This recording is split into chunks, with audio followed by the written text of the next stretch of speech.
Here at the Players, we get to experience what the PGA Tour represents. The Players' Championship and TPC Sawgrass and the stadium course just has the it factor. It's the feeling of it, it's the aura of it, it's what it stands for.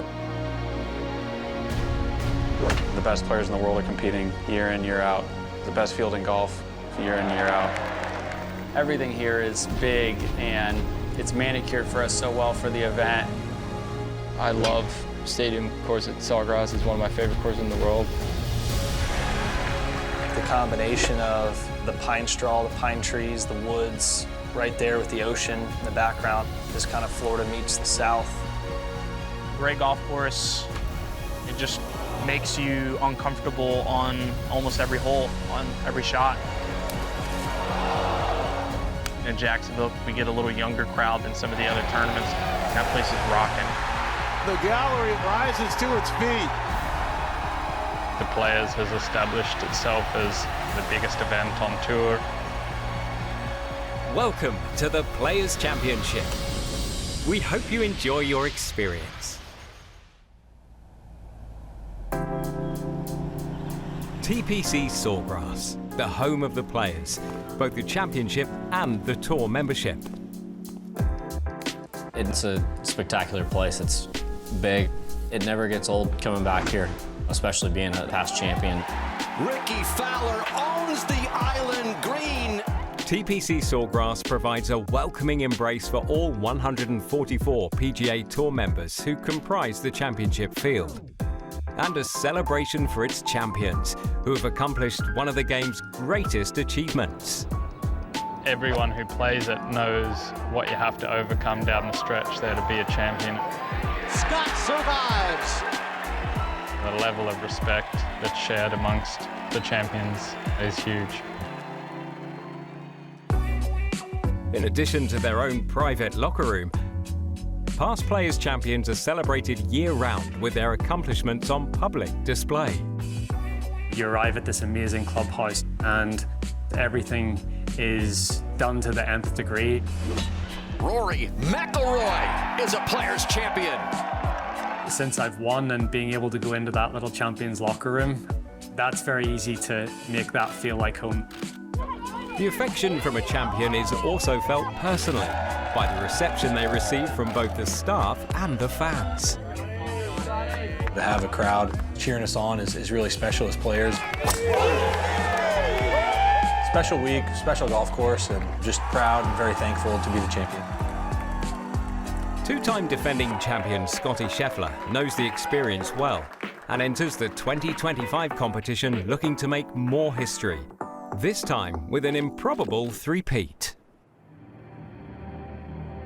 It's such a good golf course in the sense that it doesn't really suit one type of player. You don't really see the same guys year in, year out at the top of that leaderboard. It's really the guys that are just playing the best at the time. He's just so competitive that he can kind of forget about everything else and just want to execute those shots and beat everyone. I think he's able to bring that from the start of Thursday all the way through Sunday.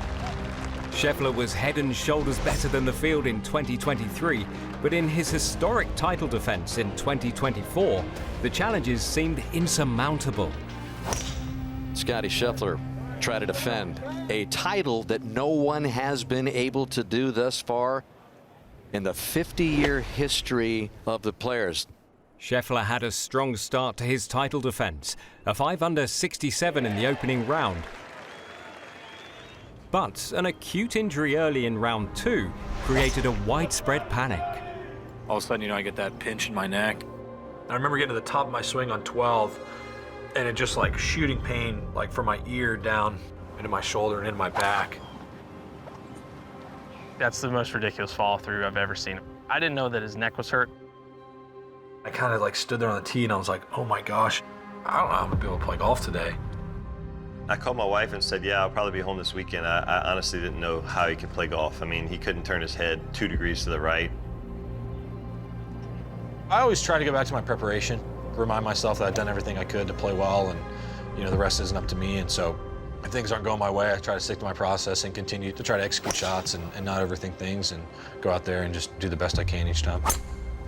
Scheffler battled through the third round to shoot 68. 5 shots back heading into Sunday. Being mentally tough around that place is important because you can hit it really good, but there's certain areas of that golf course where you just got to step up and hit great shots. Got to get it going after 3 straight pars. Unbelievable! What a front 9 for Scottie Scheffler, 531, and he has jumped to a tie for the lead. I was able to step up there and get off to a good start and just hit the shots I needed to down the stretch. This incredible comeback for Scheffler. 7 back after the 15th hole yesterday. Look what he's done today. Really grinding out towards the end and hitting quality shots when I needed to under pressure and quality putts. And I was very proud of how I finished off the close tournament like that. Go, baby, come on. Scottie Scheffler is the 50th Players Champion. It's tough enough to win one Players, and so to have it back-to-back is extremely special, and we're really thankful. Scheffler's already made history as the first back-to-back Players Champion, but a three-peat on the PGA Tour is rare, having last occurred in 2011. But Scottie has a proven track record of defying the odds.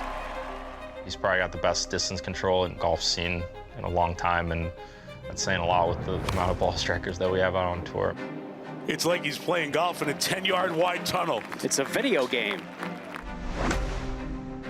It amazes me how good he is with numbers 2 pins. Scottie has probably got one of the best golfing brains that I've ever seen. He stays within himself. I think that's very hard to do when you get to the top.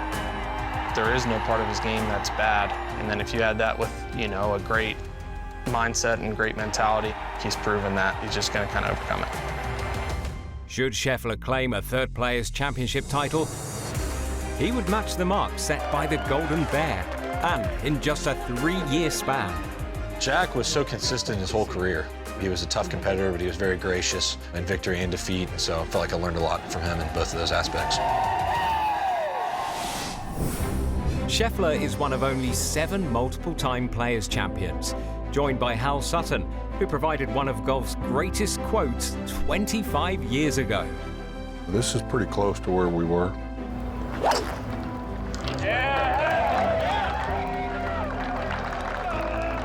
You can see how it narrows down here, too. That's why 3 was not a bad play. I was ready to finish this off, and that shot finished it off. This from 179. This is 6-iron. Well, he's got it going right at the flagstick. Be the right club today. It is. That was just an emotional let go, as if you're breathing a sigh of relief, basically. Be the right club. Be the right club today. Yes!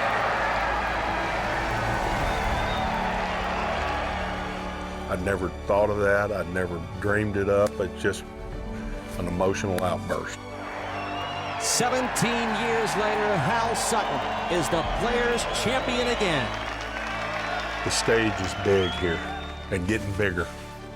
And to be able to perform at the highest level on this stage means a lot. It did to me as a player. The first hole is probably one of my favorites. You just have this grand entrance where you come in and you can actually see it right away. When you turn up the drive, you just kind of get this sense of arrival. It's a perfect start to what TPC challenges you and offers you as a golf course. You've got to play shots that are uncomfortable. The first hole of Players is super underrated. It's one of the hardest tee shots on the course. Should be pretty easy, but it tricks you visually. You have water down the right, so it forces you to want to go more to the left. You miss a little left in the pine straw, you're probably like rope hooking a pitching wedge or gap wedge. You miss in the right rough, you're packing it out to the front edge of the green. 3.5 inches the rough. On the other side's the pine straw. Try to hit a big hook. This starts to the right side, but hanging to the right. That's going to get into the moguls. Everything points you left But if anything, you're better off challenging the bunker on the right-hand side. I aim at the left edge of the right rough, which is hit or miss, but you take your chances with that rather than going left. Theegala missing the fairway to the right. It's one of the few holes where I'm not really aiming for the fairway because left is such a big penalty. Theegala will give himself a look for birdie. You can hit a good drive and you get that front left pin, and I feel like I have no room to land it. Right at it, and this is a small area. You got to have some courage to take on a flagstick. It really requires a precise second shot, and if you get out of position, you're busy. Still battling at the first. Jason Day got underneath that one. Just a good, straightforward par 4 that doesn't need to be very long, but it's still very challenging. If Pete Dye's deceptive first hole slows the start of a player's round, the par 5 second offers a chance to get things going. Although the tee shot will play a little different following enhancements to the stadium course over the past year. 2T, we lengthened that a little bit and put some trees in there to kind of make the shoot just a little bit better.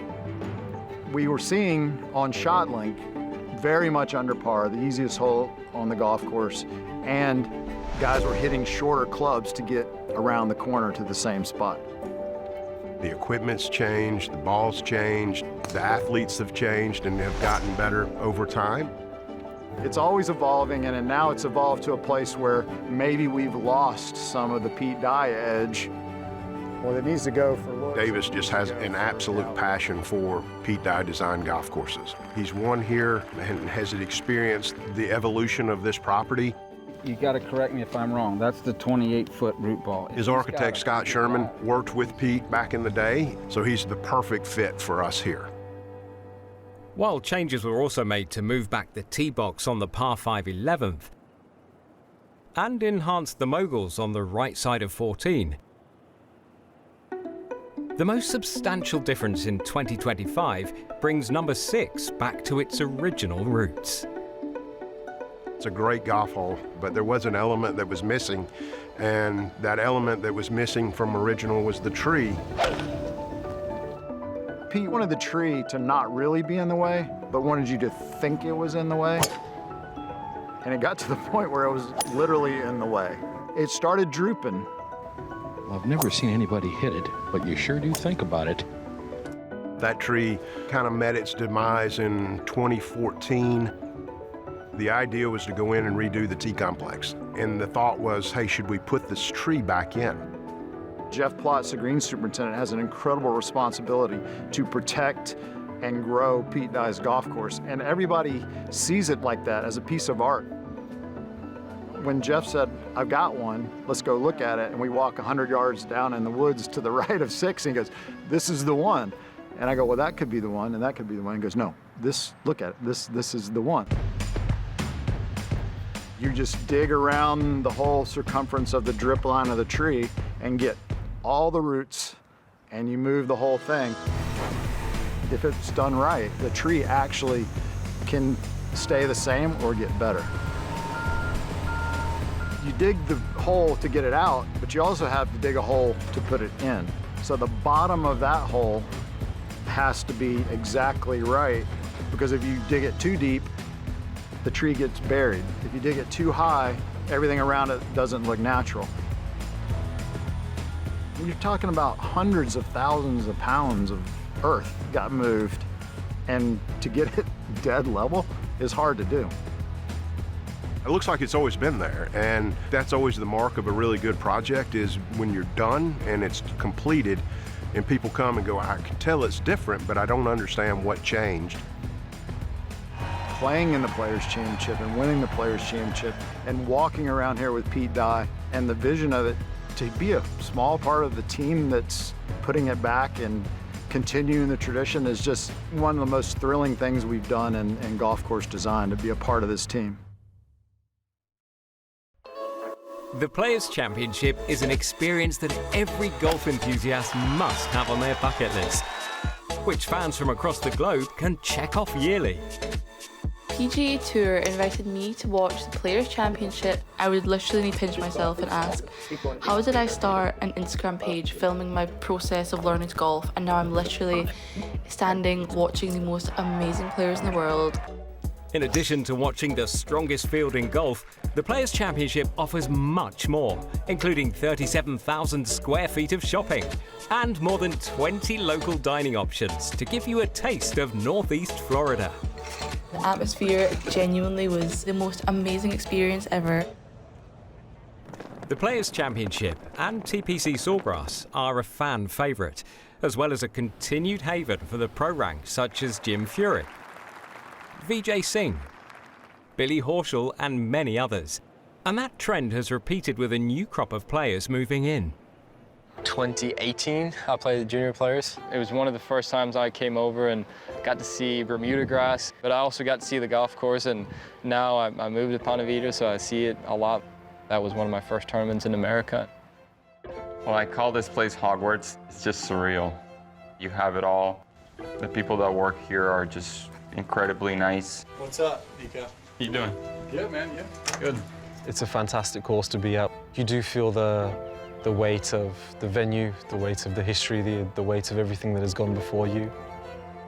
The history in the clubhouse serves as inspiration for local tour members and a reminder of where their time spent on property could lead them. It's the perfect place to get better at golf. The facilities are probably the best in the world. The one thing that I've been really surprised at in the 2 or 3 years that I've been there is just how good it is for the other 50 weeks of the year. When we built the golf course, one of the things that I wanted, a great practice facility. The facilities in the back range are one of a kind. I'm very happy that I made that decision of moving to Jacksonville. It's helped me a lot in my professional career. Being able to choose either the front or the back range, you can test yourself against various winds, is key to a really good practice facility. And that's what we have here. From halls of legends in the clubhouse to an area built to hone the skills of the best players in the world, everything leads to the hallmark of the grounds, the stadium course. It's very true, it's very fair. If you don't execute, you're going to get punished. It has become as recognizable as any golf course the pros play around the world. I love number 12. It's such a smart hole when they move the tee up where you can go for it, and if you don't pull it off, you get punished being in the water left and get a pretty tough chip on the right. The layout has spoken for itself through the years. Pete Dye's masterpiece, just built for drama. Playing it in those quiet moments when no one else is around, when you've got an amazing sunrise in the morning or when you've got a beautiful sunset in the evening, is very special as well. And I think I do find myself in those moments pinching myself that I'm actually at a course like Sawgrass, that I can call it home.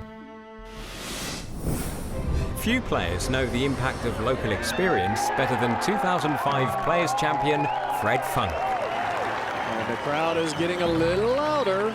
Well, it's Fred Funk too, Gary, right? Well, that's true. He lives right here in the Ponte Vedra Beach area. In fact, he's got his own fan club here, Funk's Punks.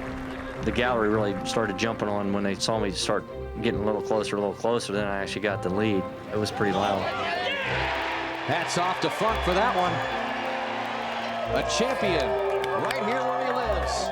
We just won the home tournament. I won a huge tournament against a great field on a really hard golf course in really, really hard conditions in my adopted hometown. I wouldn't have dreamed that big a dream. Tim Clark, who's never won a PGA Tour event, not a single one, has a chance here at TPC Sawgrass. I think I played over 200 events now on tour, and I think the only thing that kept me sane was the fact that I'd won overseas. It's tough out here. The wait is over. The Players Champion in 2010 for his first PGA Tour win in his 206th PGA Tour event. Obviously, having not won before, didn't know what happened, all this stuff after the tournament finishes, but this is obviously a big honor, and this is a big deal for me. It's been 15 years since Tim Clark became the first South African to win the Players' Championship, an event that has truly gone global, featuring 11 international winners in the last 20 editions. Adam Scott, the third Australian to win the Players' Championship. Stephen Ames, the 2006 Players Champion. KJ Choi 4th consecutive international champion of the Players. And highlighting the worldwide impact of the players are the flags of every country represented in the tournament field. And in 2025, for the first time, Puerto Rico will experience their flag flown during the Players' Championship. A life-changing week for Rafa Campos in Bermuda. I'm just grateful to be able to call myself a PGA Tour champion. It's something I've dreamt about all my life. Joins Chichi Rodriguez as just the 2nd player ever from Puerto Rico to win on the PGA Tour. I'm extremely proud to play the Players. I'm definitely going to be a little bit nervous, but I think it's good nerves. It's just I can't wait to be there. The pride felt by Rafa Campos is shared by his fellow islanders, who celebrated his victory upon his return home. It truly means the world to me to be able to call myself a Puerto Rican. We have so much pride in being a Puerto Rican. The culture here is very strong. This is not a win for myself. It's truly a win for the entire island of Puerto Rico. With the support of his country behind him, Campos is ready for his first Players' Championship experience. Although he is familiar with TPC Sawgrass as a fan of the game. I have great memories playing the course. That was the first time my younger brother beat me playing golf. It was at Sawgrass. It was a rainy day, cold day. It was 45, 50 degrees, raining, windy. And my brother was like, are we really gonna play here? And I'm like, man, we've never played here before, but it's been 6 years, so I haven't been around, and I can't wait to walk around 17 and see all those people. I feel more comfortable when there's a lot of people, but if you have 10 people follow me, I'll feel very nervous playing in front of them. The iconic Island Green 17. On TV, it just looks so surreal. A lot of memories of seeing so many balls bounce on the green on 17 and go into the water. And obviously, Tiger's putt on 17, that's a highlight for myself. It is better than most. Better than most. I'm a little nervous, but hopefully put it on land on that hole. Rafa Campos is playing some great golf. Such a popular guy, and everybody that's involved in the PGA Tour loves Rafa Campos. The amount of friends and family that are gonna go there, it's so centralized for us. I would like to make sure I play 4 days there, be smart about it. The Puerto Rico legend, making it happen. Ideally, we can be in the hunt after 4 days, but if we really think about it, first time experience, first time playing the Players, I would be really happy with a top 10, but I'm never taking the possibility and opportunity to win a golf tournament away. Whether you're a first-timer or a past champion, the Players' experience stands alone. The Players has really elevated to another level. It's an event that we would all love to win. Toughest field in golf, great golf course, great fans. One of the best courses we play on tour. It's one of the most iconic. It has the best 3 finishing holes that have so much excitement. And I feel like it's the best event on the PGA Tour. Anytime you compete in the Players is an absolute privilege on a golf course with that much history. It's amazing to be there.